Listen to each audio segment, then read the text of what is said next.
Desa Nggerawan sudah lama dikenal sunyi dan terasing.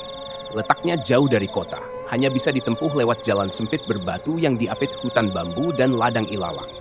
Tak banyak yang pindah ke desa itu, tapi jarang juga yang keluar. Penduduknya bersikap biasa, tapi ada sesuatu yang membuat desa itu terasa berat, seperti ada beban tak terlihat yang menggantung di atas setiap atap rumah.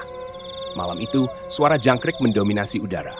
Lampu-lampu temaram dari rumah-rumah tua mulai padam satu persatu, menyisakan langit gelap dan dingin menusuk tulang. Namun, jam menunjukkan belum tengah malam. Dan itulah saat terjadinya sesuatu yang belum pernah disaksikan oleh siapapun sebelumnya, kecuali oleh seorang bocah bernama Wira. Wira anak laki-laki usia 12 tahun, belum tidur. Ia duduk di beranda, menggambar di atas tanah dengan ranting kering. Ayah dan ibunya sudah tidur, meninggalkannya sendirian dengan udara yang makin menusuk. Dan tiba-tiba matanya menangkap cahaya merah menyala di langit sebelah timur, seperti bola api kecil yang melayang pelan menuju desa. Wira semula mengira itu petasan, tapi tak ada suara ledakan, tak ada gema. Hanya cahaya bergerak makin rendah, mendekati rumah tetangganya, Mbah Karto.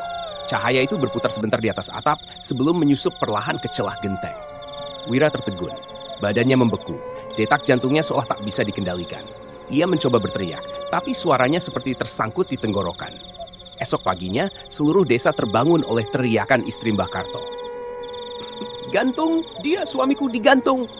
Jeritanya mengoyak pagi yang sunyi. Warga berlarian ke rumah itu, dan benar. Mbah Karto tergantung di belandar dapur. Lidah menjulur, mata melotot seolah melihat sesuatu yang amat menakutkan sebelum mati. Tak ada pesan, tak ada alasan. Mbah Karto dikenal ceria, tak punya musuh, dan bahkan sehari sebelumnya masih terlihat membantu tetangga memperbaiki pagar. Wira hanya bisa berdiri mematung saat tubuh itu diturunkan. Ia tahu apa yang dilihatnya semalam nyata. Tapi siapa yang akan percaya bahwa bola cahaya merah itu penyebab semua ini? Di malam berikutnya, Wira mencoba bicara kepada ibunya tentang cahaya itu. Tapi ibunya hanya memeluknya erat, lalu menutup jendela rapat-rapat. "Jangan pernah bicara soal itu, nak. Itu pulung gantung," bisiknya gemetar. Wira menatap ibunya, bingung. "Apa itu, Bu?" Sang ibu tak menjawab. Tapi di matanya tampak jelas ketakutan mendalam. Hari kematian Mbah Karto menjadi awal dari sesuatu yang jauh lebih mengerikan. 3 hari setelah pemakaman, langit desa Nggerawan terasa aneh. Awan mendung menggantung rendah, tapi tak pernah turun hujan. Udara lembab dan bau bunga melati bercampur anyir darah tercium samar-samar setiap malam. Wira tidak bisa tidur. Sejak melihat bola merah itu, pikirannya dipenuhi bayangan-bayangan buruk. Suara decit tali, napas tercekik, dan mata melotot Mbah Karto yang menatap ke tempat kosong terus menghantui mimpinya. Di sekolah, teman-temannya mulai menjauh. Bukan karena Wira aneh, tapi karena ibunya kini mulai bicara sendiri di malam hari. Ada yang bilang suara tangisan dan tawa terdengar dari rumah mereka. Wira pun mulai mendengar sesuatu dari balik dinding. Suara berbisik. "Kau yang melihat, kau yang ditandai." Malam keempat, Wira terbangun oleh suara ketukan di jendela kamarnya. Ia mendekat perlahan, jantungnya berdentum kencang. Ketukan itu datang lagi. Cuk, cuk, cuk. Dengan tangan gemetar, ia menyibakkan tirai. Tak ada siapapun. Tapi matanya langsung menatap langit di ujung desa. Dan sekali lagi, bola merah itu muncul, bergerak lambat, seperti mencari. Wira mematung. Tapi kali ini, bola itu berbelok ke arah rumah Bu Sarti. Janda tua yang tinggal sendirian sejak suaminya meninggal 5 tahun lalu. Bola itu melayang pelan, kemudian masuk melalui celah-celah ventilasi kayu rumah kecil itu. Dan esok paginya, warga kembali dikejutkan. Kali ini, Bu Sarti ditemukan tergantung di langit-langit ruang tamu, dengan tubuh melayang persis seperti Mbah Karto. Lidah menjulur, mata terbuka, seolah menatap sosok yang tak terlihat oleh manusia biasa. Desa mulai panik. Tapi tak ada yang bicara terang-terangan. Semua bisu. Semua hanya saling tatap dengan wajah ketakutan. Sementara itu, Ibu Wira mulai berubah. Ia duduk di depan rumah setiap malam, menatap langit. Bibirnya berkomat kamit menyebut nama orang-orang yang sudah mati. "Karto, Sarti, siapa berikutnya?" Dan malam itu ia berkata pelan pada Wira, "Kalau kau lihat bola merah itu lagi, jangan tatap. Jangan pernah tatap, kau akan diikuti sampai mati." Wira ingin percaya bahwa semua ini hanya mimpi. Tapi ketika ia memandang cermin kamarnya malam itu, pantulan cahaya merah terlihat di sudut matanya. Walau saat ia berbalik, tak ada apa-apa. Tapi ia tahu, pulung gantung kini sedang mencarinya. Hujan turun untuk pertama kalinya sejak Mbah Karto meninggal. Tapi bukan hujan biasa. Airnya keruh dan berbau amis seperti darah basi. Warga mulai bicara pelan, menyebut ini sebagai tanda bahwa kutukan belum selesai, bahwa pulung gantung belum puas. Di tengah teror yang makin nyata, seorang dukun tua bernama Mbah Leman kembali ke desa setelah sekian lama menghilang. Ia tinggal di ujung bukit, seorang diri. Warga memanggilnya karena satu hal, tak ada lagi yang tahu cara menghadapi pulung kecuali dia. Mbah Leman datang dengan mata merah dan badan gemetar. Di tangannya tergenggam segenggam bunga kantil dan rambut manusia. Pulung itu bukan setan biasa, katanya dengan suara serak. Ia adalah arwah gentayangan yang lapar. Tapi bukan lapar darah, lapar penderitaan. Semua orang diam. Wira hanya bisa berdiri di belakang, menyimak setiap kata. Setiap orang yang melihat pulung akan ditandai, lanjut Mbah Leman. Tanda itu tak bisa dilihat manusia biasa. Tapi orang yang ditandai akan membawa kutukan ke rumahnya. Wira merasa darahnya membeku. Ia melihat dan artinya ia telah ditandai. Malam harinya, Wira dikunci di kamarnya oleh ibunya. Tapi bukan untuk melindunginya. Ibunya menangis keras dan berkata, "Maafkan ibu, nak, kau harus diam. Jangan keluar malam ini, jangan keluar." Wira panik. Ia mendengar suara berisik dari luar, seperti benda berat diseret di lantai. Suara kayu berderit dan tangisan. Tangisan yang sangat pelan, namun begitu menyayat hati. "Aku tidak mau digantung." Lalu suara itu berubah, menjadi jeritan. Sesuatu menghantam pintu kamarnya dari luar. Bukan manusia, bukan binatang. Seperti sesuatu yang berat, berlendir, dan penuh amarah. Duk! Duk! Pintu nyaris jebol. Wira memeluk tubuhnya di sudut kamar, menggigil. Ia tahu pulung sedang mencoba masuk. Di saat itu, dari sela jendela terlihat lagi bola merah itu kini lebih besar, lebih terang. Tapi bukan hanya itu, ada wajah. Wajah manusia yang hancur tergantung dalam bola merah itu. Wajah Mbah Karto, wajah Bu Sarti, wajah-wajah lain yang tak dikenalnya. Dan di tengah-tengah mereka, ada wajahnya sendiri.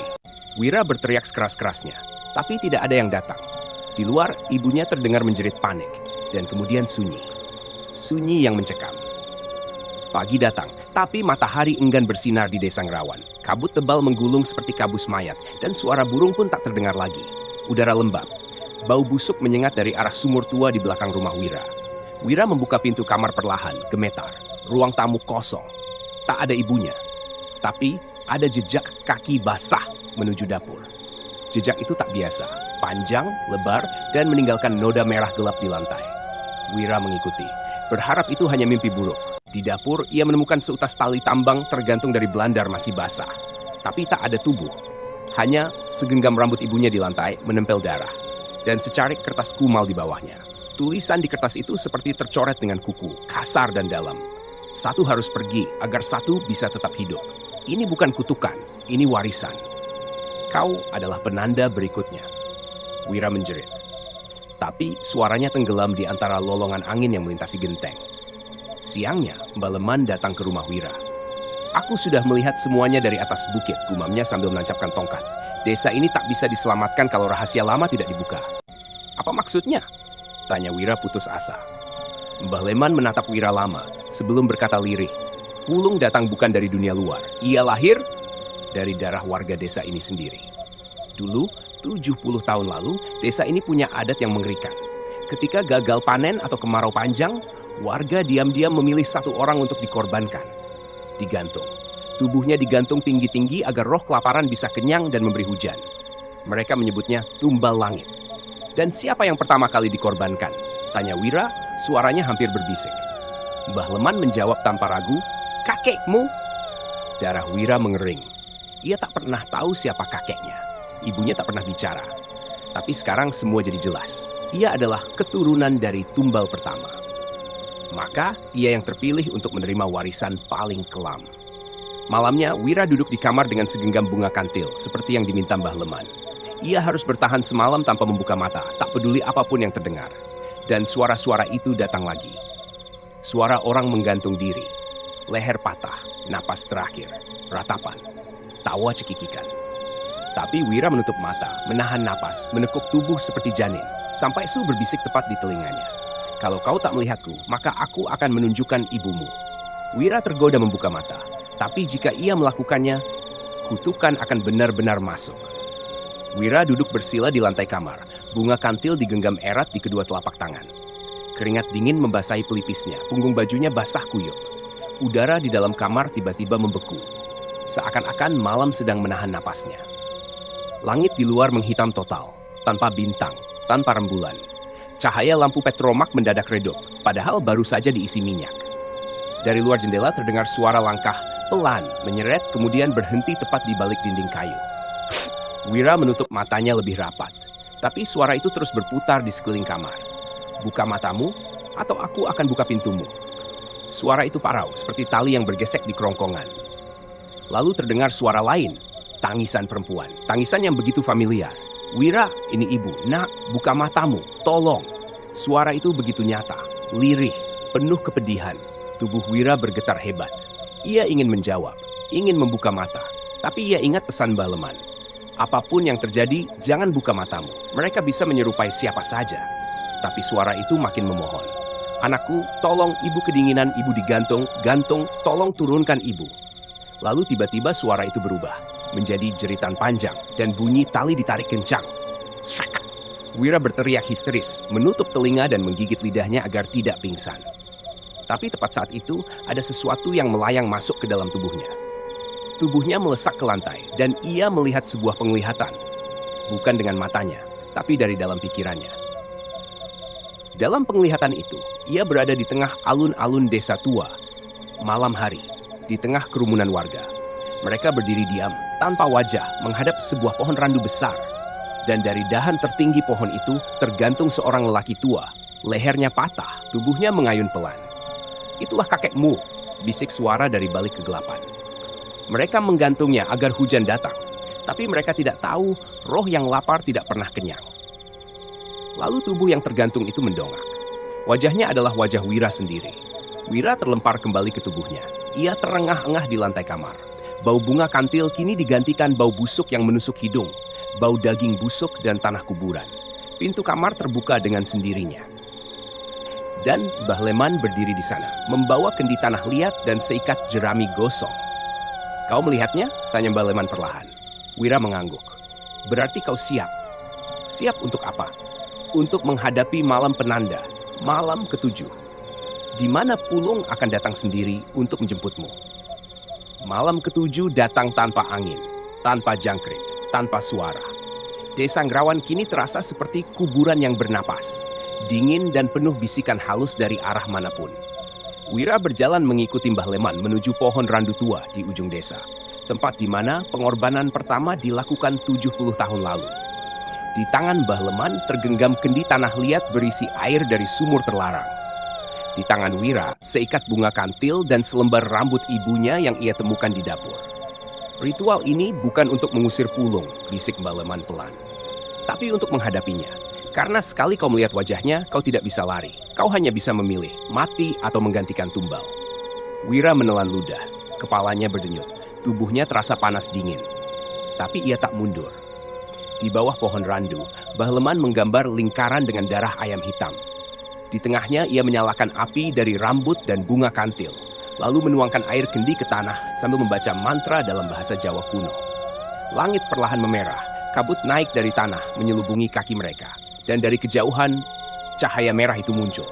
Lebih besar, lebih padat, lebih hidup, Pulung. Bola api merah itu kini perlahan menurun dari langit, memperlihatkan wajah-wajah tergantung yang bergerak di dalamnya. Wajah Mbah Karto, Bu Sarti, dan wajah ibunya. Wira jatuh berlutut, menjerit melihat mata ibunya berkedip dari dalam cahaya merah itu. Ibu, tapi Pulung tidak datang untuk bicara. Ia datang untuk mengambil. Dan saat cahaya itu melayang rendah, bayangan tali gantung muncul dari udara kosong, perlahan bergerak ke arah leher Wira. Mbah Leman segera berdiri di depan Wira, mengangkat tongkatnya. Pulung, aku panggil kau bukan untuk mengambil anak ini, tapi untuk menunjukkan jalan pulang. Pulung bergetar dan suara-suara dari dalam bola cahaya mulai terdengar. Ngaak tuh, jeritan, tangis, rintihan orang-orang yang dulu digantung, arwah yang disiksa oleh ritual jahat manusia. Wira menggenggam rambut ibunya dan bunga kantil itu, lalu melemparkannya ke dalam api. Ambil ini, ambil warisan ini, tapi jangan ambil aku, teriaknya. Pulung berhenti, Cahaya merah itu perlahan mengecil, lalu berubah bentuk menjadi sosok hitam tinggi kurus dengan wajah penuh luka gantung dan mata berwarna api. Dan untuk pertama kalinya, tumbal belum lunas. Kemudian sosok itu menghilang bersama semua cahaya merahnya. Hening. Wira terjatuh, tubuhnya lemas tak bertenaga. Mbah Leman terduduk, tubuhnya gemetar. Dia. Belum puas, tapi kau berhasil. Wira menatapnya dengan mata kosong. Berapa lama? Mbah Leman menjawab lirih. Sampai malam penanda berikutnya. 7 tahun dari sekarang. 7 tahun telah berlalu sejak malam berdarah di bawah pohon randu tua. Wira kini berusia 20 tahun. Ia tinggal sendiri di rumah peninggalan ibunya, yang kini perlahan ditelan ilalang dan waktu. Desa Ngrawan sudah jauh lebih sepi. Banyak penduduk pindah atau menghilang tanpa jejak. Tapi Wira tetap tinggal. Bukan karena ingin, tapi karena tahu Pulung akan kembali. Selama 7 tahun, ia selalu melihat mimpi yang sama. Sebuah tali yang melayang di langit dan bayangan dirinya sendiri tergantung di ujungnya menatap tubuhnya dari luar. Dan malam ini, mimpi itu berubah. Wira tidak melihat dirinya sendiri. Ia melihat Wulan. Wulan adalah satu-satunya yang masih sering datang ke rumahnya. Teman kecilnya yang dulu selalu bermain petak umpet di halaman belakang. Kini gadis itu tumbuh menjadi sosok yang tenang, tapi sering bermimpi buruk. Ia tidak tahu apa-apa tentang Pulung. Dan malam ini saat Wira terbangun karena mimpi itu, ia melihat cahaya merah itu kembali di atas rumah Wulan. Pulung telah memilih tumbal baru. Wira segera berlari ke rumah Wulan, hanya berbekal senter dan jantung yang seperti ingin meledak. Rumah itu gelap, sepi, tapi pintunya terbuka setengah. Wulan, panggil Wira pelan. Tak ada jawaban. Hanya suara jam dinding yang berdetak, mundur. Wira masuk perlahan. Ruang tamu kosong. Tapi di lantai kayu terlihat jejak kaki basah yang menuju kamar belakang. Dan dari dalam kamar itu terdengar suara kursi diseret. Suara tali diregangkan. Wira menendang pintu. Dan di sana Wulan berdiri di bawah belandar. Sebuah tali sudah melingkar di lehernya. Wajahnya kosong. Matanya menatap lurus ke arah jendela. Dan di luar jendela, cahaya merah itu berputar-putar seperti sedang tertawa. Wulan, teriak Wira, menarik tubuh gadis itu dari tali. Ia jatuh bersamanya ke lantai. Gadis itu belum tergantung, tapi matanya masih menatap kosong. Aku mendengar mereka, Wira, bisiknya. Mereka bilang, aku gantian, karena aku yang lihat terakhir kali bola merah itu di langit. Wira menelan napas panjang. Suara di dalam rumah mulai berubah. Kayu-kayu berderak, dinding mengeluarkan tetesan air merah. Udara seperti dibelah sesuatu yang tak terlihat. Dan di tengah kamar, bayangan tubuh tergantung muncul di langit-langit. Tanpa tali, mengambang, perlahan menoleh ke arah mereka. Mereka bilang, kalau aku tidak digantung, maka kau yang akan digantung, Wira. Malam mengunci desa Ngrawan dalam keheningan yang tidak wajar. Wira duduk di lantai kamar Wulan. Tubuhnya menggigil, menggenggam erat tangan gadis itu yang nyaris tak bernyawa. Wulan bernafas, tapi dalam. Matanya tak mau menutup seolah roh lain mengintip dari balik bola matanya. Aku masih bisa dengar mereka, Wira. Bisiknya dengan suara serak. Mereka sedang menunggu waktu untuk menggantikan kita. Di luar jendela, Pulung melayang rendah, berubah bentuk. Tidak lagi berupa cahaya merah, tapi makhluk bertubuh api, dengan leher yang tak putus dan wajah puluhan orang yang digantung menjerit tanpa suara. Tiba-tiba, semua cermin di rumah Wulan pecah bersamaan.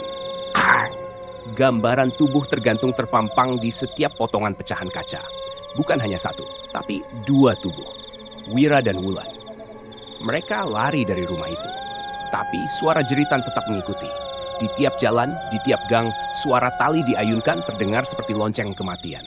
Wira menyeret Wulan ke rumah Mbah Leman, satu-satunya tempat yang pernah menyelamatkannya 7 tahun lalu. Tapi, pintu rumah Mbah Leman terbuka lebar. Di dalamnya, tubuh Mbah Leman tergantung terbalik.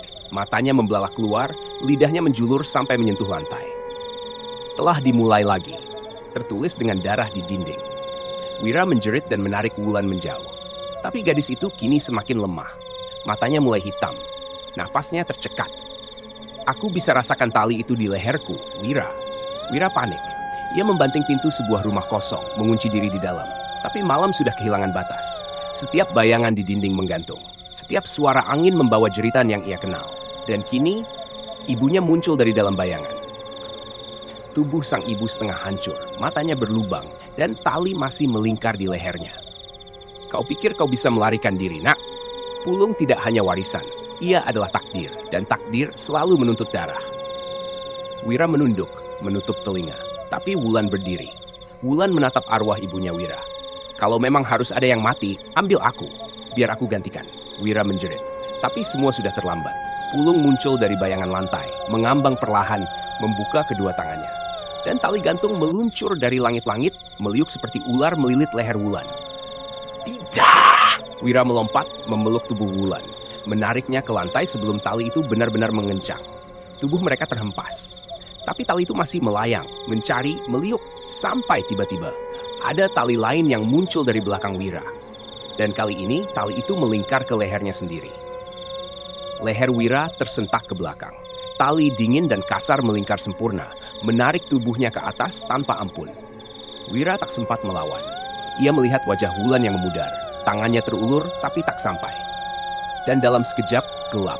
Bukan gelap biasa. Ini gelap yang hidup. Gelap yang bernafas. Kau telah melewati batas. Tubuh Wira terlempar ke dalam ruang yang tak mengenal waktu. Tidak ada atas, tidak ada bawah. Yang ada hanya tali-tali melayang, menggantung manusia tanpa wajah. Mereka semua mengayun pelan, matanya kosong. Tapi saat Wira menoleh, ia melihat dirinya sendiri tergantung, lebih dari sekali. Wira anak-anak, Wira remaja, Wira tua renta, semua versi dirinya tergantung. Lalu dari balik kabut, muncul sosok raksasa berwarna merah gelap. Tubuhnya tinggi menjulang, matanya kosong, dan mulutnya dipenuhi tali-tali yang hidup. Wujud sejati Pulung. Kau ingin menyelamatkan dia? Maka putuskan tali ini dengan kemauanmu sendiri. Bukan dengan lari, tapi dengan menerima. Wira tergantung di antara kehidupan dan kematian, tapi jiwanya belum padam. Tiba-tiba suara ibunya terdengar lagi. Jangan biarkan dia mengambilmu. Kau belum waktunya. Kau harus menebus semua tumbal yang tak bersuara. Wira mulai menggoyangkan tubuhnya. Tangannya terangkat pelan, menyentuh simpul tali di leher. Ia ingat mantra baleman. Ia ingat bunga kantil. Ia ingat air dari sumur terlarang. Dan ia berbisik, lirih tapi pasti.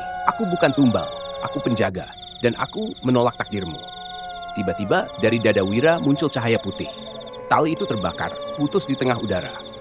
Tubuh Wira jatuh. Ia terbangun di dunia nyata. Di lantai rumah kosong dengan Wulan di sampingnya.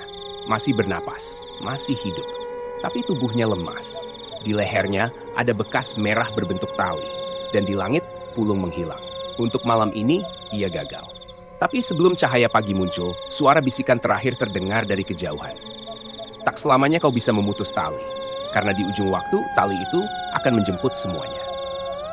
Pagi yang datang ke desa Ngerawan bukan membawa kelegaan, melainkan hawa kematian yang masih menggantung di langit. Matahari terbit dalam warna merah darah, dan burung gagak tak berhenti berputar di atas rumah Wira. Wulan masih terbaring lemah, tubuhnya dingin, tapi matanya kini bisa menatap Wira penuh kesadaran. Kau memutus talinya? Tanyanya dengan suara parau. Kau pergi ke sana. Wira mengangguk pelan, matanya nanar. Ia belum mencerna semuanya, tapi bayangan tubuh-tubuh tergantung itu masih segar dalam pikirannya. Dan satu suara masih mengendap di telinganya. Tak selamanya kau bisa memutus tali. Hari itu juga, Wira memutuskan pergi ke perpustakaan desa, tempat yang sudah puluhan tahun terkunci. Ia punya satu tujuan, mencari jejak pertama dari Pulung. Kunci ruangan ia ambil dari almari tua milik Mbah Leman.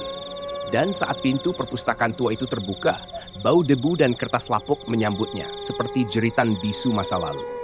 Tapi di dalam sana, di rak paling belakang, Wira menemukan buku lusuh tanpa sampul. Halaman pertamanya ditulis tangan. Catatan hitam. Perjanjian tali oleh Ki Pranowo tahun 1945. Catatan itu mengisahkan seorang dukun sakti, Ki Pranowo, yang mencoba menyelamatkan desa dari kelaparan dan perang. Ia melakukan ritual pemanggilan kekuatan dari langit, dan yang datang adalah bola merah menyala yang saat itu belum dikenal sebagai Pulung. Ia memuja makhluk itu dengan darah kambing dan bunga kantil, tapi makhluk itu meminta sesuatu yang lain, tali dan leher manusia. Ki Pranowo menyerahkan seorang pemuda dari desa sebagai tumbal pertama. Dan malam itu, hujan turun setelah 2 tahun kemarau. Desa terselamatkan, tapi sejak itu, Pulung tidak pernah pergi. Wira gemetar membaca catatan halaman akhir. Setiap 7 tahun, ia akan kembali untuk mengambil 1, tapi akan meminta 2 jika tak dipenuhi.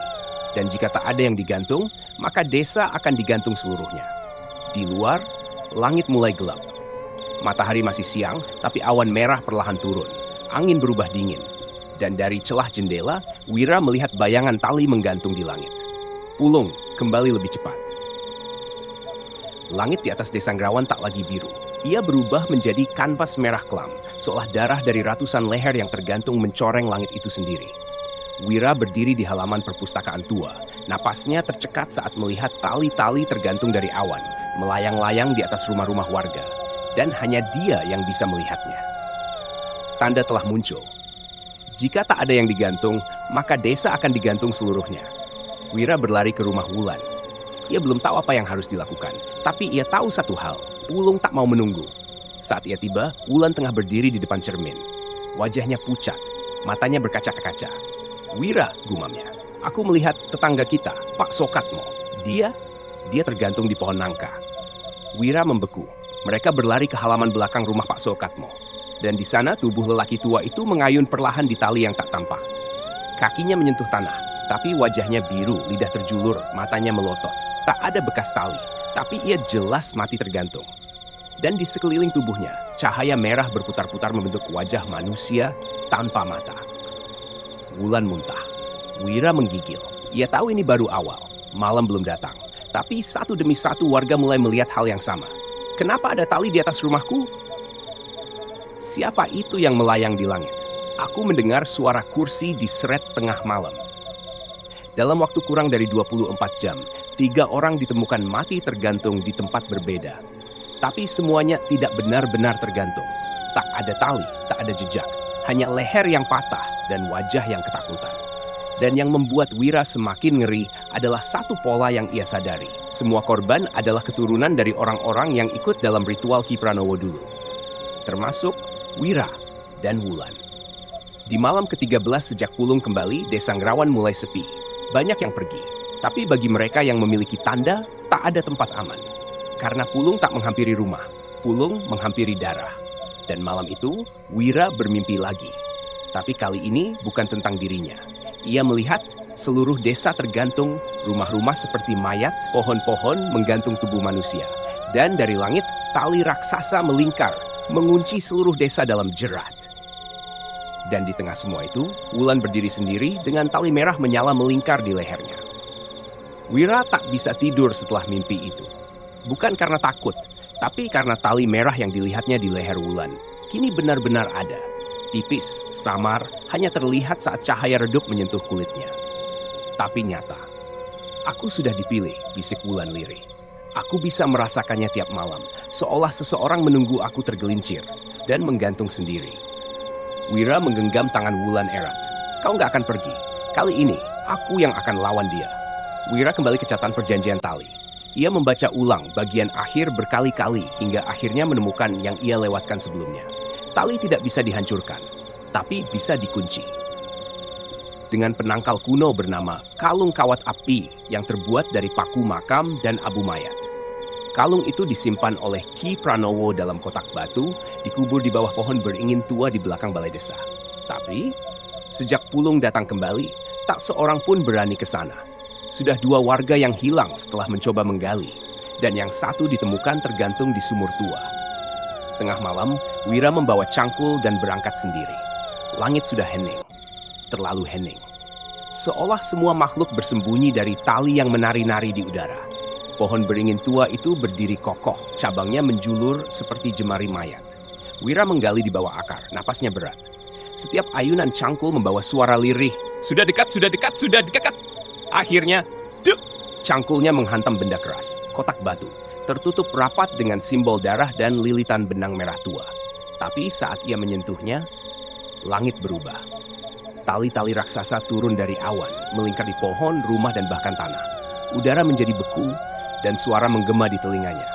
Kau menyentuh yang seharusnya tetap terkubur. Kau akan membuka gerbang yang bahkan Ki Pranowo sendiri tutup dengan nyawanya. Wira menjerit, tapi ia tetap menarik kotak itu keluar. Begitu terbuka, cahaya putih menyilaukan keluar dari dalamnya. Di dalamnya, sebuah kalung dari kawat berkarat, terbuat dari paku tua dan benang hitam, masih meneteskan darah kering. Kalung kawat api. Ia menggenggam benda itu erat, dan tali-tali yang ada di langit mulai berkibar marah, berteriak dalam bahasa yang bukan dari dunia ini. Wira kembali ke rumah Wulan dengan napas terengah. Wulan masih hidup, tapi tak sadarkan diri. Tali merah di lehernya kini bersinar terang. Tinggal 1 malam, suara Wira bergetar. Kalau aku gagal, Wulan akan digantung. Ia tahu satu-satunya cara untuk mengunci Pulung adalah memasang kalung kawat api di leher orang yang sedang dijerat tali merah. Tapi risikonya, jika Pulung merasa dilawan, ia akan mengambil tumbal baru langsung dari garis keturunan Ki Pranowo. Dan Wira tahu siapa yang masuk daftar itu setelah Wulan. Dirinya sendiri. Malam ke-14. Malam yang dikatakan dalam catatan kuno sebagai puncak penghakiman Pulung. Langit desa Ngrawan membusuk. Bukan sekadar merah, tapi hitam kemerahan dengan retakan-retakan cahaya seperti neraka bocor dari atas. Suara tangisan jeritan dan derit tali tua bergema di angkasa. Wira berdiri di depan tubuh Wulan yang masih terbaring. Lehernya tampak lemas. Tali merah yang semula samar kini menyala terang seperti ular api melingkar. "Maafkan aku," gumam Wira lirih. "Aku harus pasang ini atau kau akan digantung hidup-hidup." Tangannya gemetar saat kalung kawat api itu mendekat ke kulit Wulan. Tiba-tiba, cahaya dari leher Wulan meledak. Tali merah itu melilit balik tangan Wira, membakar kulitnya. Suara berat menggema di seluruh ruangan. "Kau tak bisa menolak tali pilihanku." Dan dari atap rumah, sosok Pulung turun perlahan. Bukan lagi cahaya, bukan bola merah. Kini ia menjelma menjadi makhluk tinggi tanpa wajah, dengan ribuan tali keluar dari tubuhnya seperti rambut yang mencekik udara. Di belakangnya ada tubuh-tubuh tergantung, mengayun pelan di langit malam. Beberapa di antaranya wajah yang dikenal Wira. Pak Sokatmo, Bu Siti, anak kecil yang hilang 2 tahun lalu. Bahkan, "Aku tidak hanya memakan tubuh," kata Pulung dengan suara yang bukan suara. "Aku memakan ingatannya. Aku menghapus sejarah. Siapa yang tergantung, maka ia hilang dari dunia." Wira menggigit lidahnya, darah mengucur dari bibirnya. Dengan sisa tenaganya, ia mengalungkan kalung kawat api ke leher Wulan. Dan saat kalung itu menempel, ledakan cahaya putih membakar seluruh ruangan. Tali merah itu berteriak seperti makhluk yang disayat, melonggarkan cengkeramannya dari Wulan, melepaskan dirinya dengan jeritan 1000 arwah. Pulung mundur, tubuhnya bergetar. Wulan membuka mata. Tapi saat itu juga, tali-tali dari tubuh Pulung menyambar ke arah Wira. Wira terlempar ke dinding. Lehernya langsung dililit 3 tali berwarna hitam. "Kau menyelamatkannya, maka kau jadi penggantinya." Tali itu mulai menarik Wira ke atas. Seketika tubuhnya terangkat beberapa senti dari lantai. Kakinya mengayun, napasnya putus-putus. Tapi Wulan dengan mata terbuka penuh melihat semua itu. "Jangan kau sentuh dia." Ia berdiri, tubuhnya bersinar karena kalung kawat api. Wajahnya memancarkan cahaya putih, dan dari dalam dirinya keluar bayangan perempuan tua, Mbah Leman. "Aku masih di sini, Pulung. Dan aku masih bisa menguncimu kembali." Mbah Leman melalui tubuh Wulan menyatukan kekuatan terakhirnya. Ia mengikat kalung kawat api dengan mantra kuno dari darah. 1 tali untuk mengikat, 1 tali untuk mengurung, 1 tali untuk mengubur yang lapar. Tali-tali Pulung mulai patah. Sosoknya melengking. Dan dari tubuh Wira, tali-tali itu terbakar habis. Pulung menjerit seperti 1000 lonceng kematian pecah bersamaan, lalu meledak menjadi kabut hitam. Wira terjatuh. Wulan memeluknya. Langit kembali gelap alami. Tak ada tali, tak ada bisikan, tak ada jerat, hanya keheningan. Dan tubuh 2 orang yang masih hidup dengan bekas luka yang tak akan pernah hilang. 2 malam telah berlalu sejak ledakan cahaya putih itu. Langit desa Ngrawan tampak kembali seperti biasa. Angin berembus pelan dan burung-burung kembali terdengar untuk pertama kalinya setelah berminggu-minggu. Namun, sesuatu tetap tidak beres. Wira belum bisa tidur nyenyak. Luka di lehernya memang sudah mengering. Tapi tiap malam, ia mendengar suara halus seperti seretan tali di atas atap. Dan Wulan mulai kembali bicara sambil tidur. 3 tali belum terkubur, 3 tali belum kembali. Wira merasa kalung kawat itu, yang kini tergantung di leher Wulan, masih hangat, seolah belum selesai menjalankan fungsinya. Ia pun kembali membuka catatan hitam milik Ki Pranowo, membacanya hingga ke lembaran terakhir yang awalnya terlewatkan. Ada 1 paragraf yang dicoret tebal oleh tinta merah. Jika tali terputus, Pulung bisa diusir. Tapi jika ada tali tertinggal, maka ia bisa tumbuh kembali dari akar paling dalam. Ada 3 tali cadangan, disimpan di bawah desa. Wira merenung. Di mana bawah desa itu? Sampai ia teringat sesuatu. Sumur tua di belakang balai desa. Tempat yang kini sudah ditutup sejak kejadian seorang warga ditemukan mati, tergantung tanpa tali. Dengan senter dan pisau di tangan, Wira berjalan sendiri menuju sana malam itu. Dan benar saja, di tengah malam pekat, sumur itu mengeluarkan bau amis. Wira mengangkat penutup kayunya perlahan. Uap tipis keluar dari dalamnya, dan suara samar seperti tali digesek terdengar dari dalam lubang hitam itu. 3 tali, belum kembali. Ia menuruni dinding sumur perlahan, kakinya menyentuh dasar berlumpur. Lalu ia menyadari bahwa sumur itu terhubung ke terowongan kecil, menuju ke arah bawah tanah desa. Wira berjalan perlahan dalam gelap.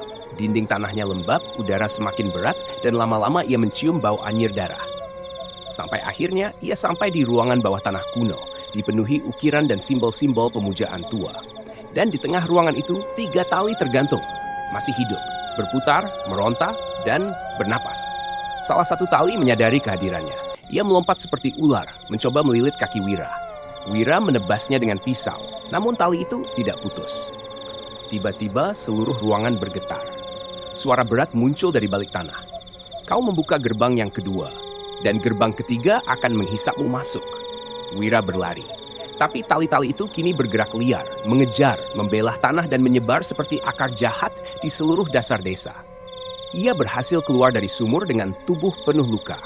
Tapi saat ia menoleh, ada sesuatu yang ikut naik bersamanya. Bayangan. Bayangan yang membentuk wajah Wira sendiri.